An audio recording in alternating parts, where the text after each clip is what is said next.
You never know what sort of hand the universe is going to deal you. Hello, and welcome to another episode of Coruscant Nights. Tonight I am joined by James McDonald of the University of Coruscant podcast. How you doing tonight? I am excellent. I cannot tell you how excited I am to be here. I know you know how excited I am to be here because I've repeatedly told you how excited I am to be here. But I want everyone else to know now that we are recording how excited I am to be here. And the answer is very, very. It's very I'm a big exciting. fan. I'm a big fan of your show. I've been listening to it for what I would consider to be years now because you have such a catalog that, you know, sometimes I get behind and then I have to catch up. But I love everything. I love everything about it. I love the characters. I have my favorite characters, of course, like Carp and everyone's favorite. And, you know, just the way that some of them come back in the stories and the play between the different voice actors. And it's just amazing. You've created an amazing little universe. And I can't thank you enough for that. And I'm so happy that you've responded to all my badgering to let me be on your show. I appreciate all of that. But let's talk about your show for a second, because I really like your show, which, like...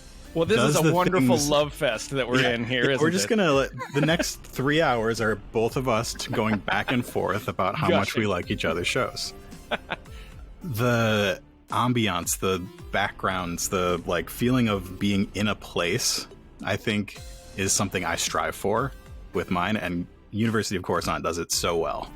It is arguably the most important thing that I do. And as I say that, a dog is barking in the background, ruining the audio for this. It's fine. There's Anubas. Don't you now feel that you're in my house, right? Mm-hmm. With that dog?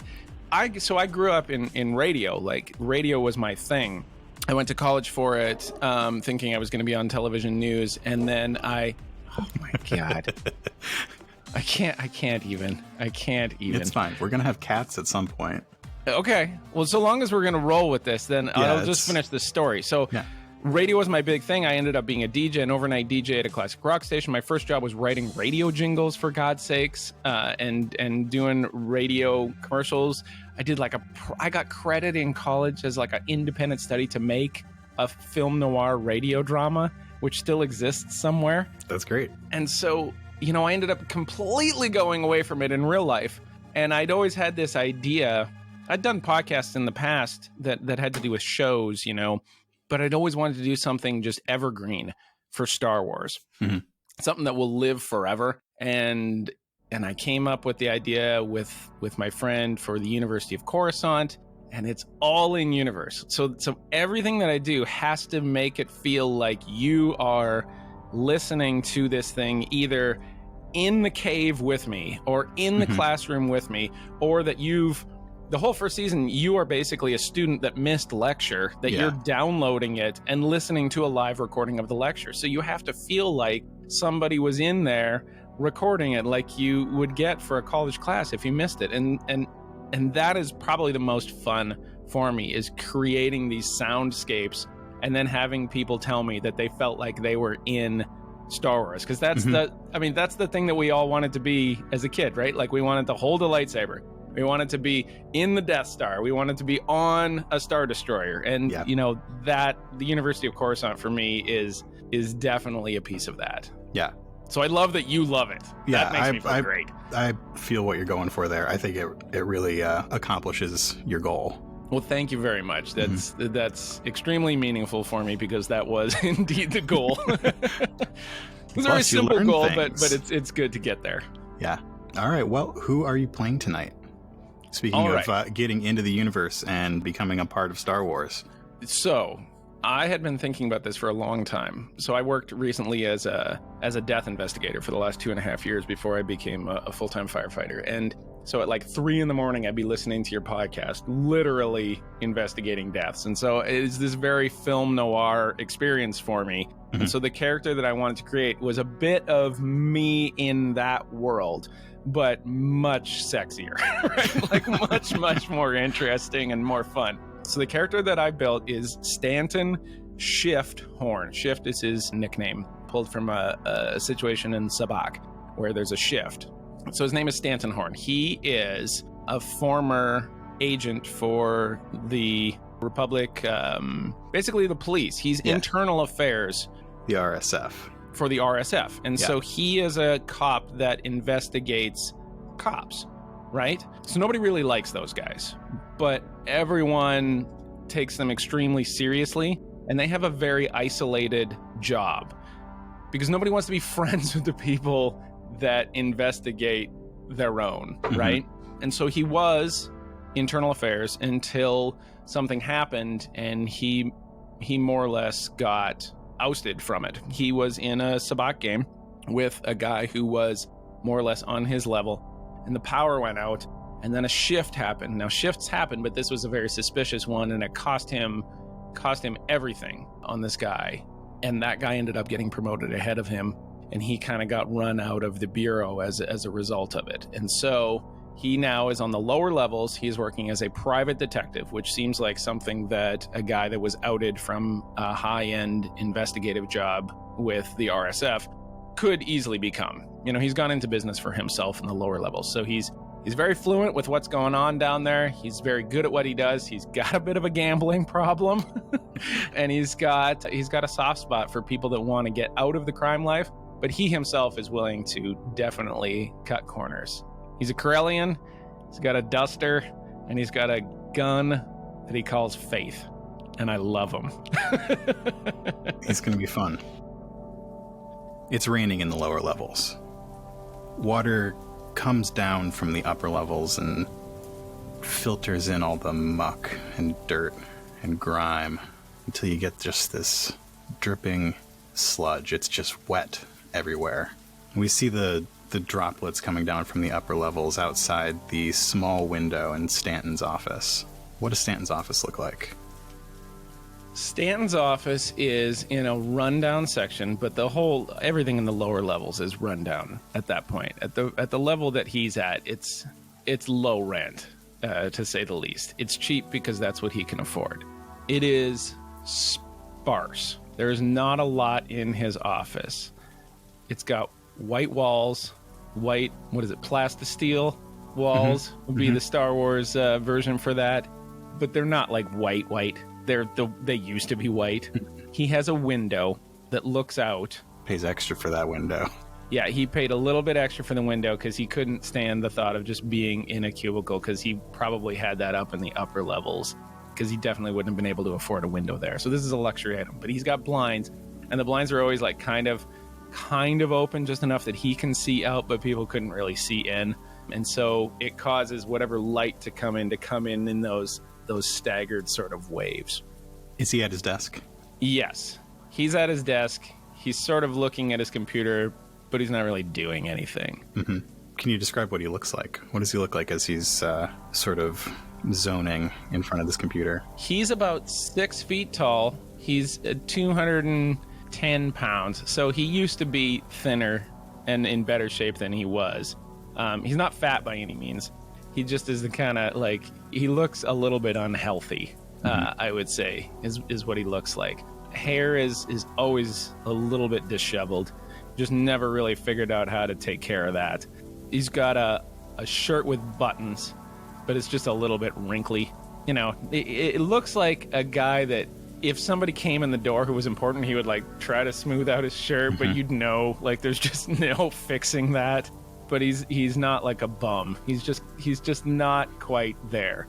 It's like a dressed up guy in the lower levels that kind of only owns one suit.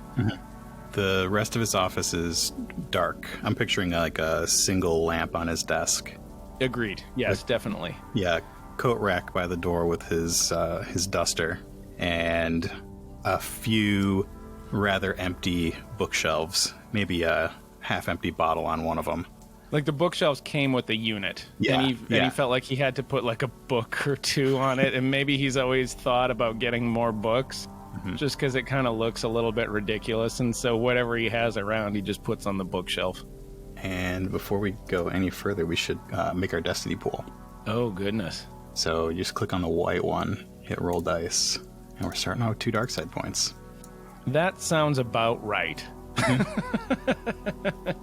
He owns the suit and he wears the suit because he doesn't know any different, right? Like, he really doesn't own many other clothes other than this suit.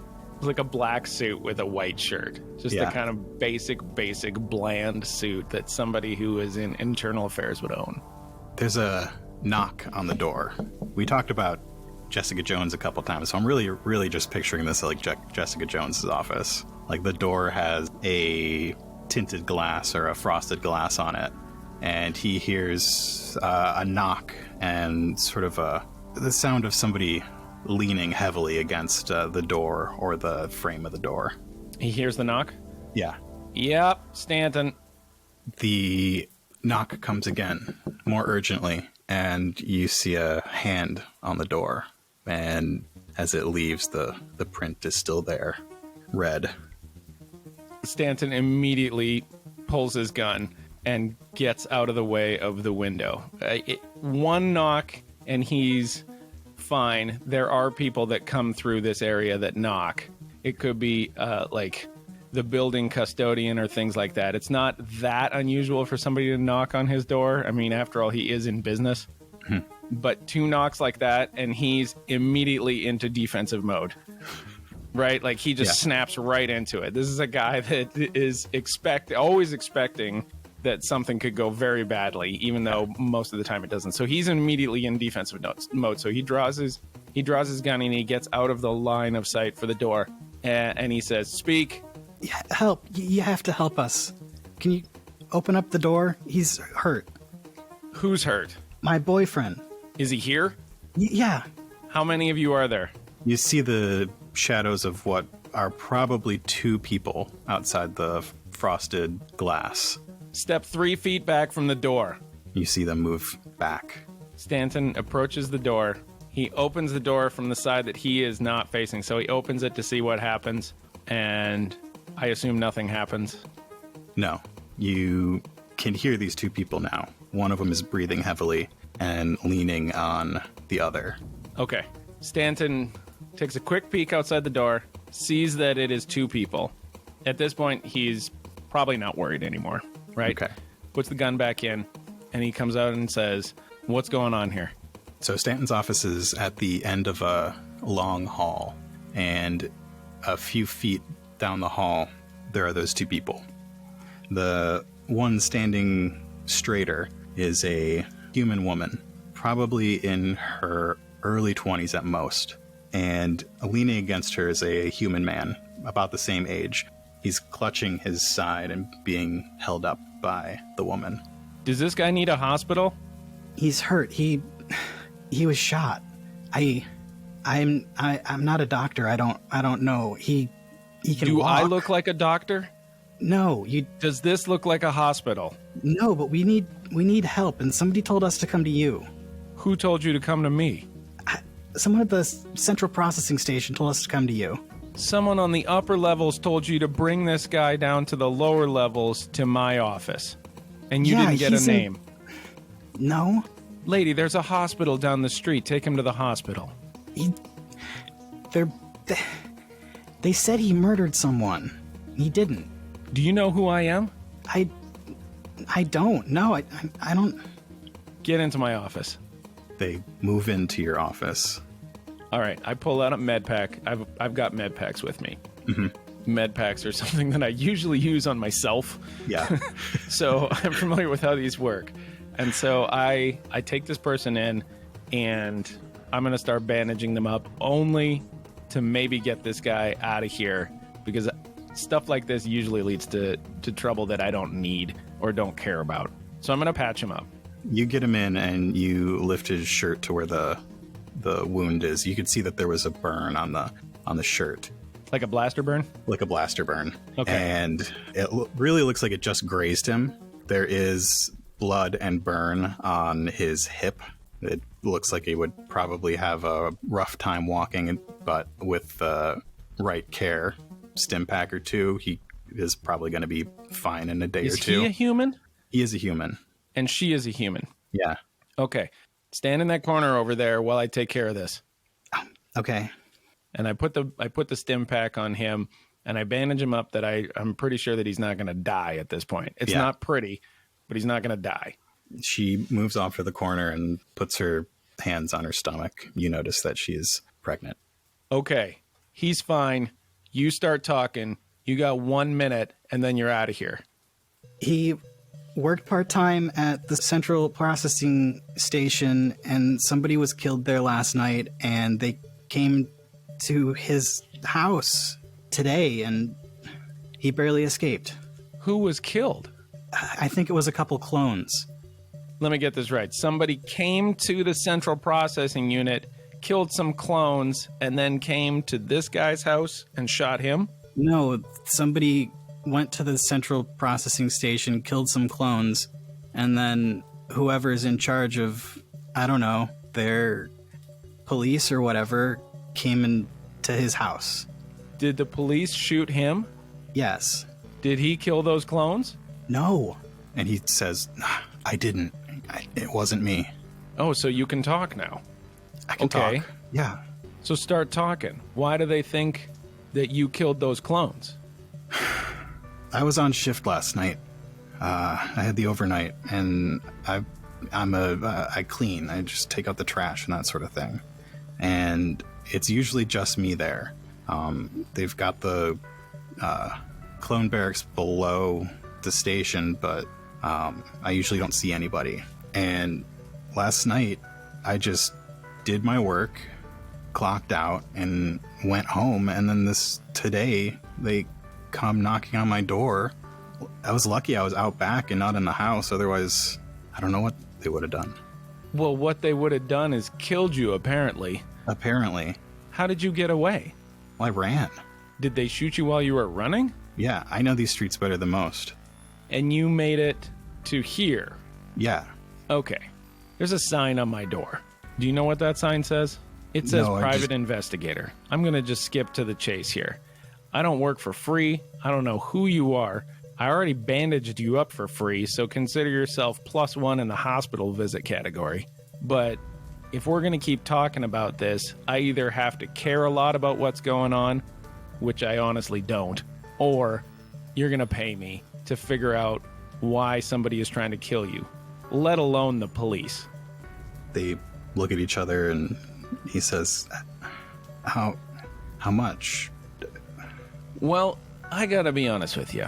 I'm a little bit curious that somebody sent you here. So maybe you can entice me a little bit more with this story about this mysterious ability for you to find my office in the lower level instead of a hospital. The guy who sent me, his name is Rolf Fons. He said he used to work with the Republic Security Forces. Do I know Rolf Fons? You would be aware of Rolf Fons, yeah. Okay. Rolf Fons sent you here. Yeah. I'm guessing it wasn't a very long conversation that you had with Rolf Fons. It wasn't. I barely know him. And he sent you to me. He did, yeah. Well then.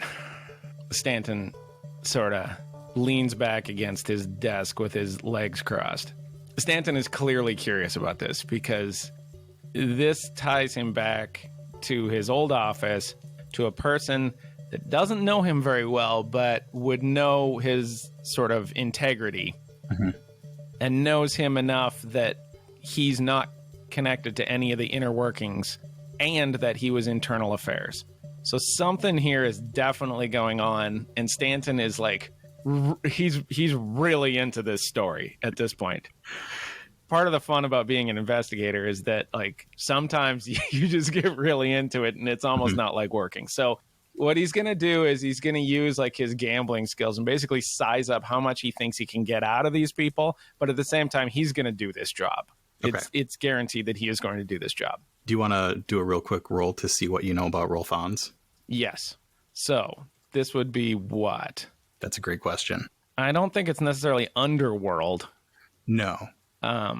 Perception? Could be perception. How much you were paying attention. Yeah, it's probably perception, just like from my day-to-day life up there, right? Like how much I know about people that just work in the business that aren't like my partners. Yeah.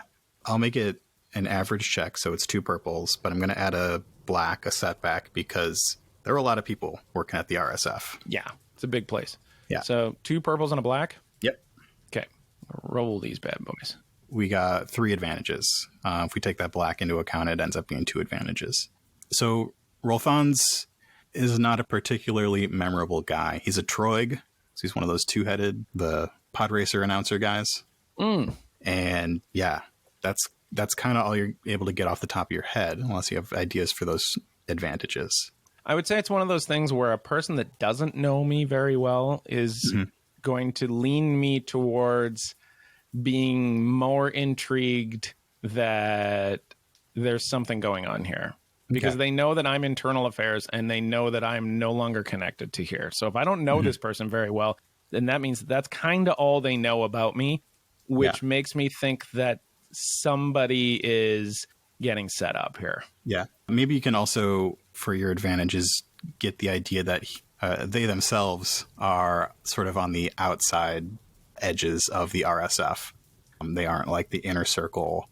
Oh, that Rolfons is maybe like not beloved and not kind of part of the old boys gang. Yeah, right. Yeah. Okay. Well, that's even better then. Yeah. Then I'm really, really intrigued by what's going on here and why they're trying to shoot a custodian. A custodian. Up there. I'm a little curious about her, though, because I don't know why she's involved here. Is she a family member? I got to ask her. Yeah. Okay. So Rolfons told you, the custodian, to come here, or told you, the I don't know what you do yet, to bring him here? What do you do, and how are you involved in this? He told me. He's my boyfriend. I told her to meet me down in the lower levels. I thought if they knew where I lived, they would know where she lives too. Why are you concerned that she's gonna get shot too? I just thought they might come looking for me at her place. Okay. What does she do for work? I work at Misty Mardigan's, in the Blacklight District. Yeah. You got any ties to the RSF? No, none. So your only tie is to him? Yeah. Okay. We'll explore that further later. In the meantime, it's going to cost you 100 credits. They look at each other and she nods. Yeah, okay. I can do that. Can I, I don't have 100 credits on me. Well, given the situation, we're going to take that in good faith, because if they're looking for you up there, it's not going to take very long before they're looking for you down here.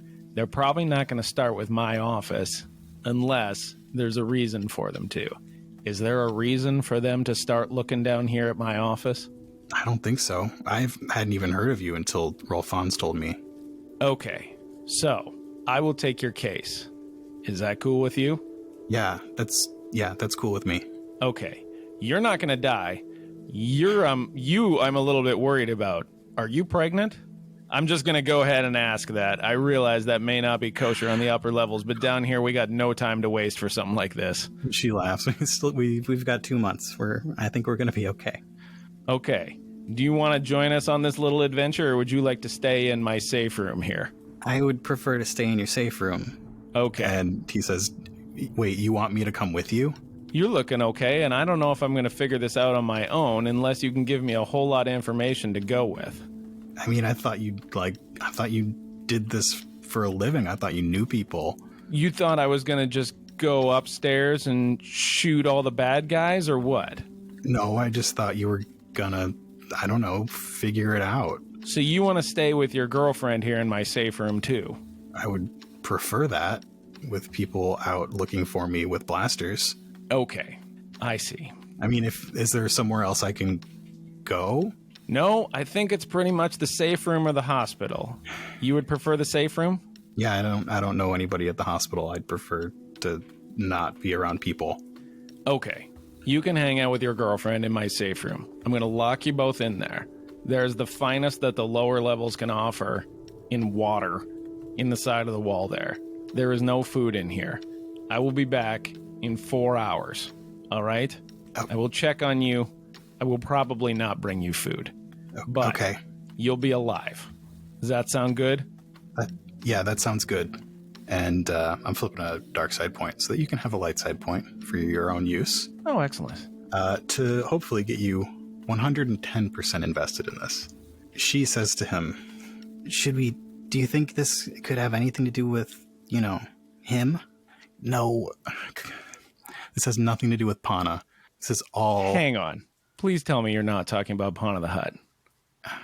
Yeah, I mean, I told you I was part-time at Central Processing.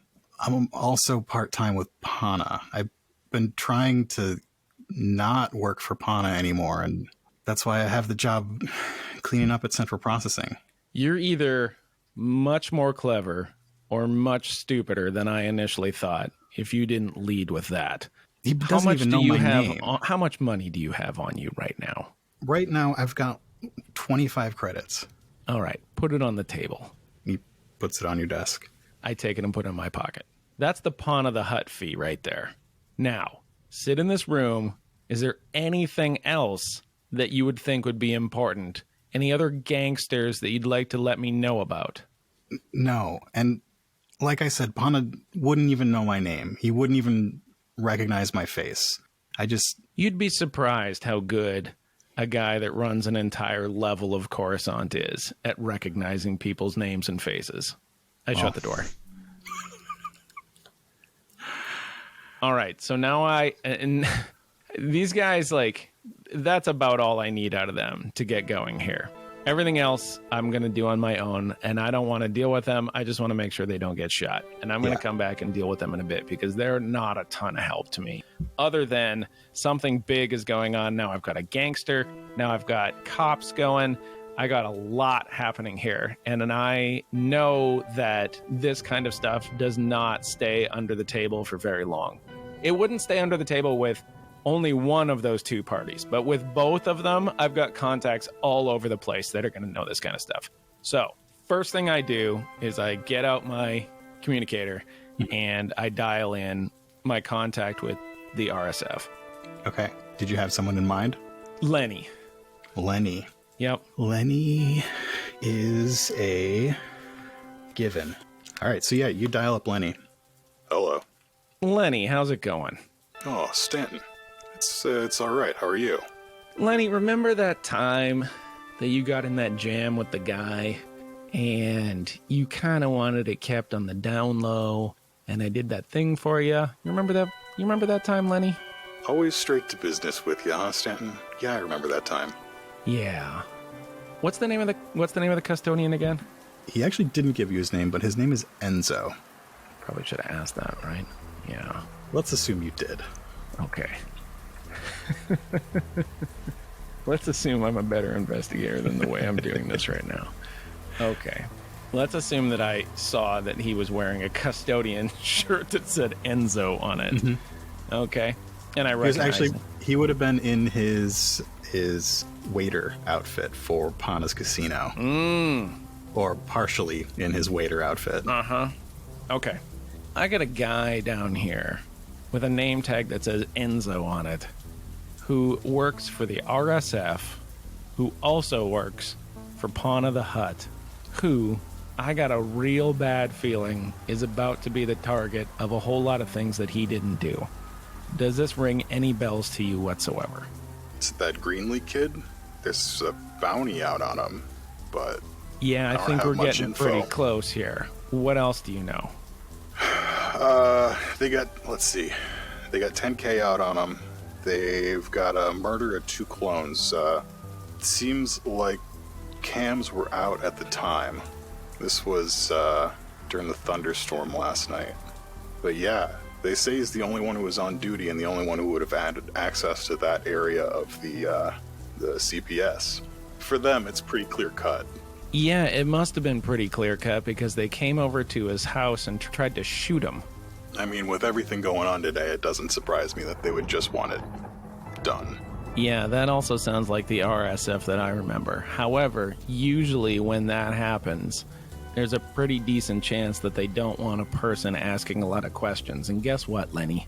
I'm a guy that asks a lot of questions. Yeah, you are.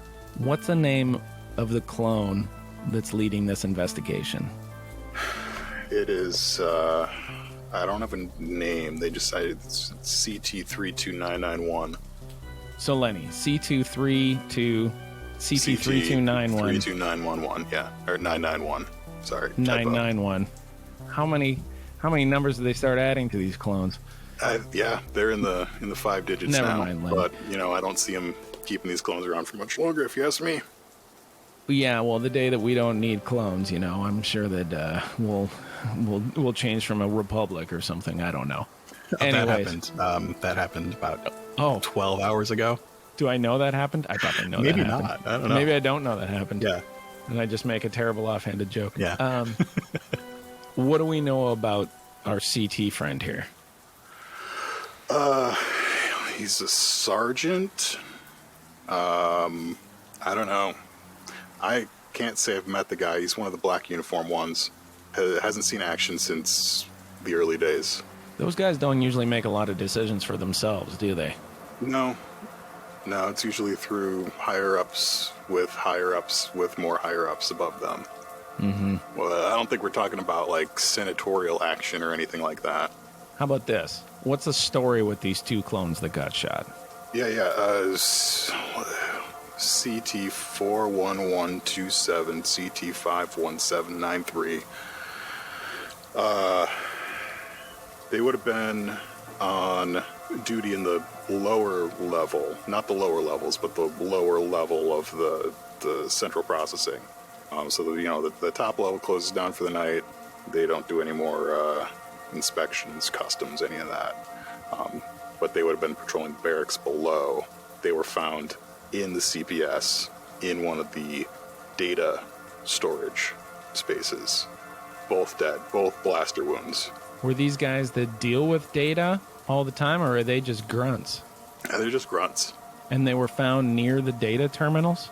In In the data bank? Yeah. Do you know what they were looking at? No clue. Well, I gotta say, Lenny, you're pretty up on this for a guy that didn't know a whole lot about it. I got a file. They keep the pertinent information available to us, but I'm sure there are some details I'm not getting here. So in summary, I got 2 grunt clones in a data bank shot to death. Yep. I got a guy running the investigation that doesn't do any original thinking for himself. And I got a custodian that happened to be around that was nearly executed in his crappy backyard. And now, let me ask you this, Lenny. You ever heard the name Pawn of the Hut?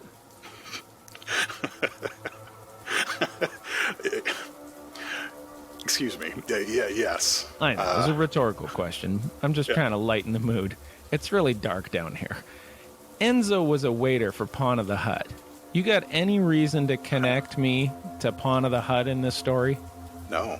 Let me look at the stuff again. It takes a minute. I don't see anything. You got anything else to tell me on this? Do you happen to know where the kid is now? Lenny, I'd love to tell you that, but you know I'm not going to. Hey, can't blame you for trying. No, I mean, I don't think I got anything else for you. You're a beautiful person for not being a human, but I won't hold that against you, and you can consider our little obligation cleared. Call me if you change your mind. Let me know where this kid's hiding out. I'll call you if I changed my mind about the obligation. How's that sound? All right. Thanks, Lenny. Bye. All right. So I learned a lot from Lenny there. Lenny had some good info. Lenny was probably a light side flip. Okay. I'll buy that. Okay. I'll buy that Lenny was a light side flip, because here's what I learned from Lenny. As I'm Stanton doesn't stay still very long. Yeah. So he's making his way to Pawn of the Hut. There's no way that Pana lives on the same level that Stanton does. Oh, no. And does Pana operate out of the casino? Usually. Okay. Oh, man, I always wanted to go to the casino. Okay. This is great. Okay, so I'm very excited. So the entire conversation, Stanton has been making his way to a taxi to get to the casino. Stanton doesn't own a vehicle down here on the lower levels. It's something Vehicles are expensive. Yeah, and it's just an obligation that he is not well suited for. He's no good at it. He can do it when he has to, because he had to drive his own, police vehicle, unmarked car, unmarked speeder up there, but he didn't love it, and it's not his thing. So he's making his way to a place where he can hail a taxi, and in the course of the conversation, he's hailed the taxi, and he's on his way to the casino. Now, He's not going to get to the casino before he has to make another phone call. And that's the other half of this investigation. Okay. So he's got to call his contact that knows Pawn of the Hut and the inner workings of that.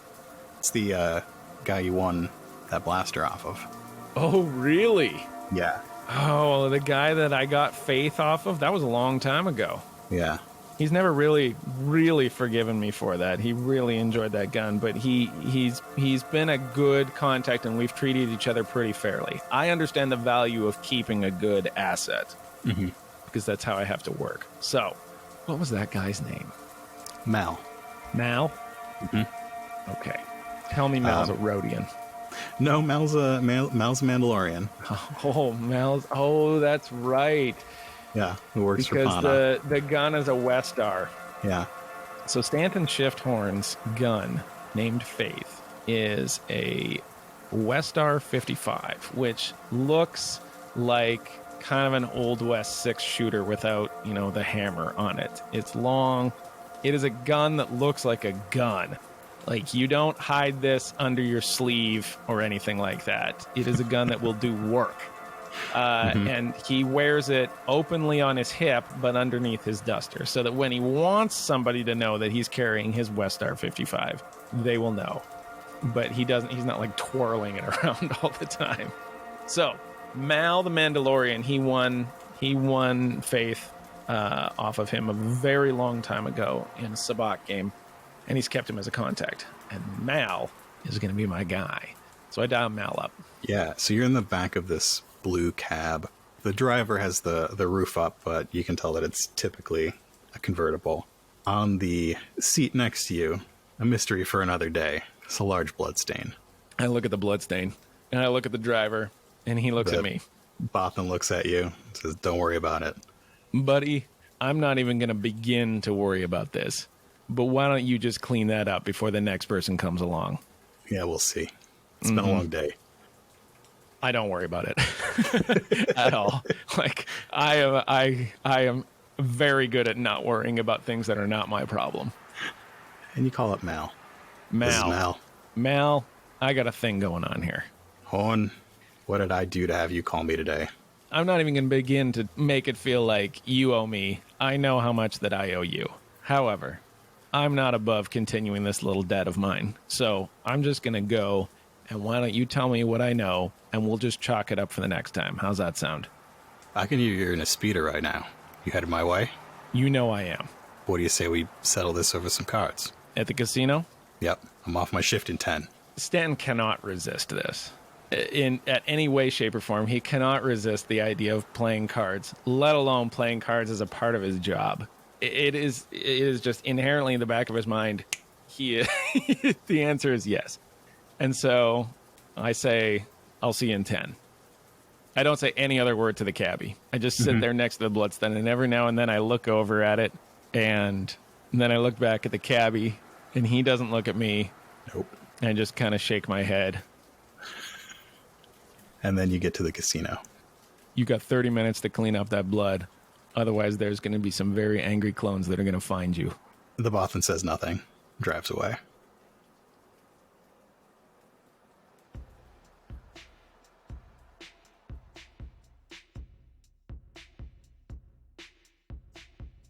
Thanks for listening to this episode of Coruscant Nights. Coruscant Nights is a production of Nightcast Creative. To find out more about us and our projects, visit nightcastcreative.com. Thanks to James for playing on these episodes. Be sure to check out his podcast, The University of Coruscant.